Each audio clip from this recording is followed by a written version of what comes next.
Hey guys, we're going to do a video today on the Google Nest Thermostat. The good, the bad, the ugly. There are some questions we're going to help you walk through in the beginning. It's going to help you a lot with this, so let's get started.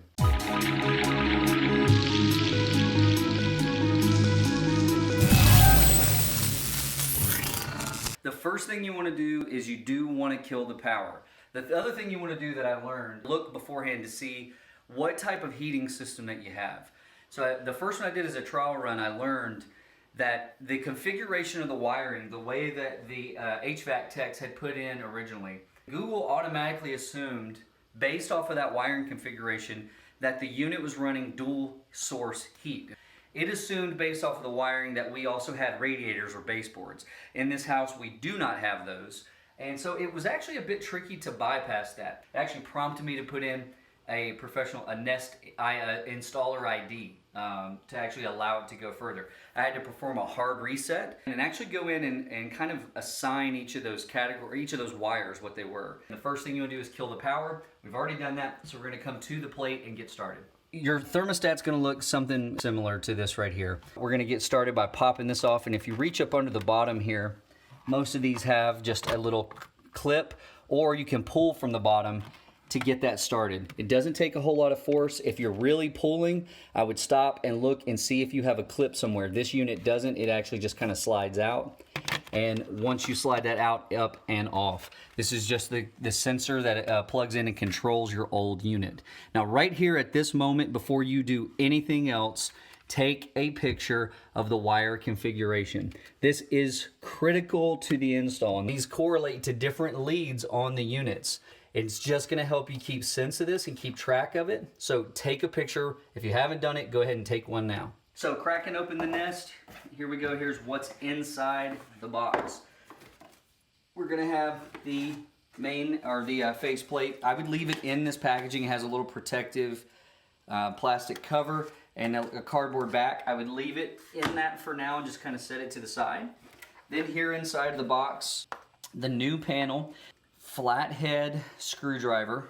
This actually pops out, turns around, and has a Phillips head. So if I were just going to do this, then this backer and these two screws would be all I needed to do this installation on the wall. But like I mentioned earlier, I went back and took it down after I did the first install, and I really enjoyed the way this faceplate looked on the wall. In case you're installing this against a metal box that's in the wall, there's also the faceplate for that as well, so if you're going straight into a plug box, which some people would have. But here's what's in the box that we're gonna need. The other tools that I'm just gonna tell you I found extremely useful: a pair of wire strippers just in case, a good pair of flat pliers, something that you can mash any bend that might be in the end of that wire and get it flat. If it's not in there securely, that little bit of movement will pop that wire back out of this. Just an good old-fashioned Phillips head for putting the screw in the drywall. So that's what's in the box. Now we'll move to the install. The power at this point is off. We do not want the power on. We've gotten our picture of our wiring configuration, so we have this. This is very important to have. If I don't have a picture of this, I am going to be totally lost. So again, if you have not taken a picture, take it, and then we'll be ready to uninstall these. We're going to start just by simply unscrewing these leads out of here. As we're pulling these out, we do want to check the integrity of the end of this wire. We may need to strip it off. I'm about to take all of this and shove it back into a space like here. How much this gets crammed in there is a big deal. And so again, if the end of these wires aren't straight, as soon as you start cramming all this back, they're going to pop out, the bend of that wire. That will be a problem going into the Nest panel. But we've got those out of there. The wire should be able to remove freely. And then we're going to just take off the plate. And we're just going to pull these leads up from the box. Another secondary note, if I look in here, I've got two wires that are unused, and that's fine. That means they're not connected down on the units, but I don't want to bring these into play. Now we're ready to put the faceplate on. We're going to slide this over all of our wiring here, and we do want to try to get this plate pretty level. For most of the interaction with the Nest, it's all going to be turns and clicks towards the faceplate. You're never going to be pulling the device away. So short of somebody just running down and just hammering the thing, all of your force is going to be towards the plate. So it just needs to be snug. It doesn't need to be extremely tight. and you definitely don't want to go tight enough that you're busting the plate or busting out the sheetrock. So now that the plate's on, we're going to bring over the panel. I don't know what Google says the install time is. I would say for most people, it's probably a 20-minute install, maybe 25 minutes. If you run into a problem, that is going to explode astronomically. Say short wire, no slack in the wall. If I'm having to splice this and feed it, if I hook them up wrong, or like I ran into on the first one, which was a configuration issue with Google thinking that it was a dual source system for the heat. So if you run into a problem, the power is gonna be out for a while. So it is important to make sure you're kind of ready to do this. Power's off, we're ready to go. They warned us again. But anyway, we have our power off. All right, now we grab the Nest panel. You can see all the different lead ports here. And you can see there in the top of this, I don't know if you can see, but there is our level built in. And that is nice and nifty. That is a great add-on to this. When I looked at this the first time, I was really quite surprised. That is a solid unit. And inside of all of this is this is our internet connectivity, all of this programming. I mean, it's quite amazing. This thermostat actually, after it connects to your Wi-Fi, gives you the temperature outside. Obviously, you'll be able to control it from your phone or your Nest login on a desktop. This unit actually will tell you the humidity in the house. I was actually amazed by that, but the amount of tech I just wanted to show. I mean, this is really, it's just incredible. Okay, so here we go. We're just gonna feed those through. Make sure, I've got 2 unused wires back there. That's fine, but I wanna make sure that I haven't pinched anything down and that there's nothing back there that's gonna prevent this plate from pulling in securely. Before I put this in, I wanna make sure I do have, in my case, the 6 wires that were plugged up. All of them are here and present. I can get to them and I'm able to move this. And if you come in close so I can show here, I'm just kind of getting it rough. I have found that this level is a bit slow. So if I make an adjustment, it does take a second. If it's a very minute adjustment, just be aware of that. All right, so now I've got it nice and leveled at this point, and that's what I'm trying to do now is I've got both of my screws down against the plate, not tight, and at this point is when I would level this and actually make the screws in here nice and tight. So at this point, we're ready to insert the wires into the harness. This is when I'm gonna pull up my picture of my configuration. But first things first, I've gotta get this nice and flat. I'm just gonna take the end of this plier, I'm gonna flatten this out. I'm gonna turn the other direction, flatten it again, and all I'm doing is straightening the bend out of that wire. There's still a little bit of a bend there. A little bit's okay. That is good. That's what you need. And so at this point, we've gotten the wire straightened out, and we're gonna start following our diagram, but it's just going to clip in. And once it goes in, this button depresses, and that means that this is engaged. And you can give it a slight little tug. If it doesn't move back out, you're good to go. I'm then going to just lightly fold that down. I want to keep them, I don't have to shove them back inside this plate, but I do need them to be flat so that I don't have anything impeding the back side of the connection. Okay, we have the 4 side done. And as we go to this side, we're going to be putting white into auxiliary, and we are going to be putting black into the C. So as I double check, all of these buttons here are fully depressed. But once they're in there and these are fully depressed, you're good. We gave each of these a little slight tug. We've tucked them back nice and neat as much as we can there.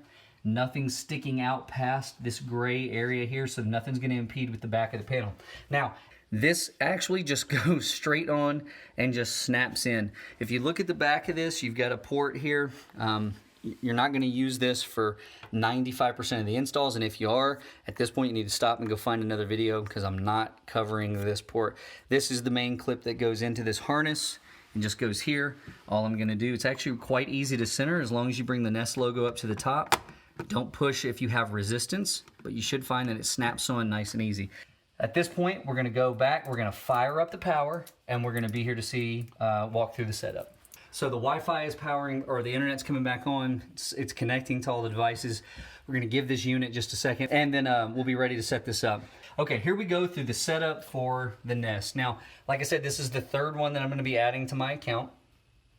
You can see here I can, just by turning this outside ring, I can go choose what language I wanna have as my default language. If you listen, it has a really great little click noise.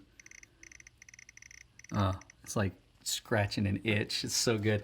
Okay, so I'm English, but the American kind. So I'm going to go to that and click in. Simply, it's going to let me confirm. It does that for everything, which is extremely nice. This part is the part that's a little pain in the butt. So I'm going to find my Wi-Fi. And then, yeah, I get to scroll through this. So I just kind of did this without saying it. When you can go to this little group here, and by clicking in, it changes your keyboard option. So I'm back to letters, and then if I did another click, I'd be in my numbers. 3 more gets me back to letters. Now I've got my password entered. I'm going to go here and click done. The Nest is going to start connecting. She's probably going to start talking to me. I call my Google a woman. She's going to start talking to me in a second, and she normally says hateful things to me, so let's hope that she's in a better mood today. Okay, she has accepted what we're doing. I've noticed on all 3 of these it'll say that, but it tells you immediately after that the update will be done later. I appreciate that. I wish my Xbox One would do that. This is a single family location. Where is this thermostat at? This is customizable, so I'm going to go down here and click. This happens to be in our movie room. I have the room named. I scroll down here to my select arrow. It's going to ask you if you are a Nest Pro. I definitely am not. I am just simply the homeowner. Now here's where, for my setup at least, it may not give you this prompt. Google thinks that I'm running dual heating systems. Again, for my research, what that means is heat through forced air or radiators. I don't have radiators. Mine is a single fuel system. And then what it's going to do is explain to you what you just hooked up. And this is a really neat diagram. But really at this point what I did was I used it to kind of take and use my setup picture and to just kind of double check all of that. I did. It's registering all of those 6 wires. You see the 4 here on the left, the 2 on the right. I click continue. It says here's what we're finding for your system, but it just names the cooling and heating sources that it found. Forced air is my system, okay? And here's where you want to be careful. So all of my systems use a different setup. And if I look to my original setup picture, this is what it's talking about. I can have this O wire or this B wire, but not both. All right, well, you said you had a single source heat pump. Confirm that with your wiring configuration. And again, but in the B port, not in the O. You can't have both. You got to have either. And I'm selecting B. Okay, now it's going to go to temperature. It asks me, should it be heating or cooling?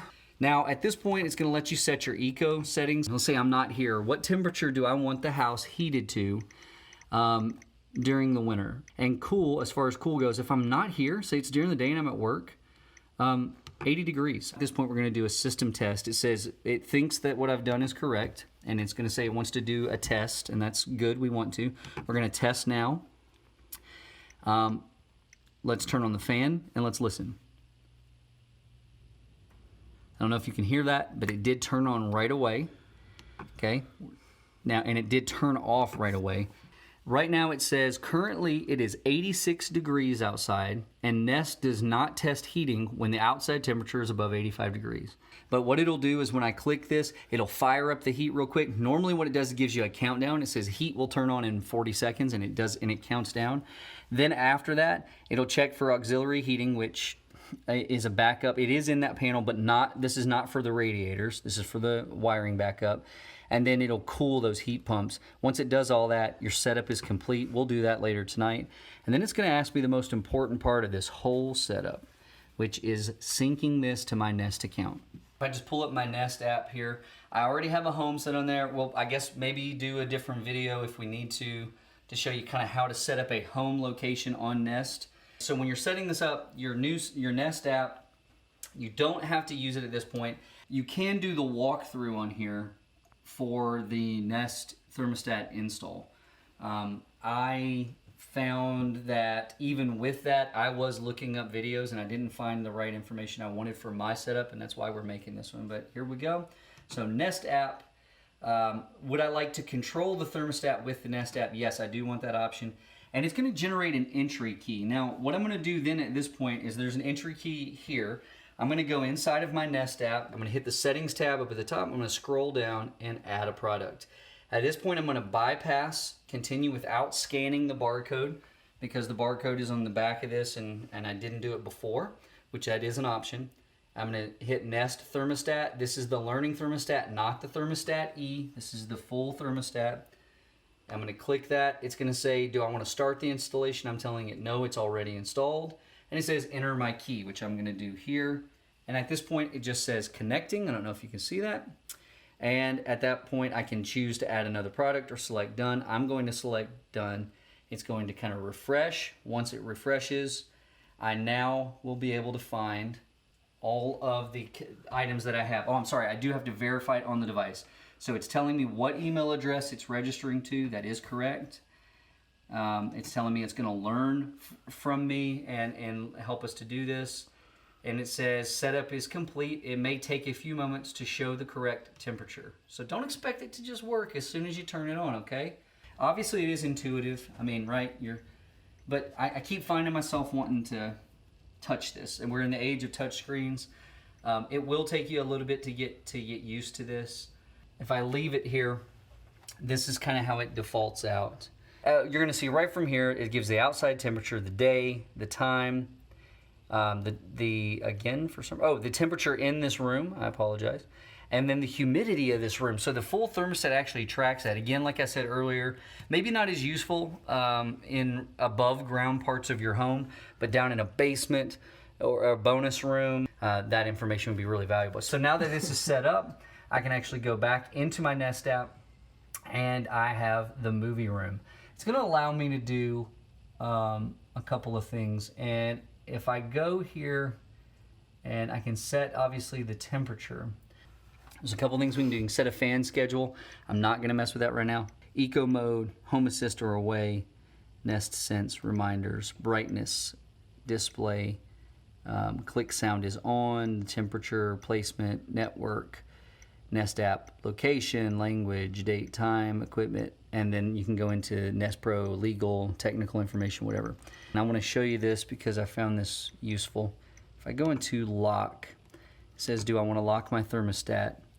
This is what would be really cool to have this like an interactive lock pick from Fallout. And then again, it's going to ask me to confirm it. It is set. Now it's going to say choose your low and your high. Now I want the house to stay around 75 degrees. So I'm going to put the low at 74, high at 76, say done. It'll operate in that range. It's telling me it's at 83 degrees, and now this is the first time this is fired up, so it has no idea for the layout of the house. So it's just generically telling me it could take 2 hours plus for this room that's 83 degrees to get to 75 degrees. After it's here and it learns that space and how the timing works, that will get tighter and more accurate. So I can come up in the future in a few weeks of using this, come up here and it's 70 degrees and I click it to 75, it'll tell me pretty accurately, okay, in 10 minutes the room's gonna be at 75 degrees. The install is complete. You can start using it from here on the device. You can lock the device, you can use it from the app. You can still use it from the app even when it's locked physically in the home. So I can lock it here and I can be at work and I can control the temperature of the house while I'm gone. So nobody's here, I can let this go all the way up to 80 degrees and I can control that even though the units are locked. But anyway, that's the install for the Google Nest. We're gonna be doing a bunch more things coming up. We're doing a game room here at the house, the movie room project, which I'm extremely excited about. A lot more of these videos. I hope it was helpful. I hope we didn't ramble on too much, or if we did, I hope we edited that out at least somewhat successfully. All right, anyway, that was the Google Nest Thermostat. Thanks for watching. We have plenty more videos coming. Appreciate it. We'll see you next time.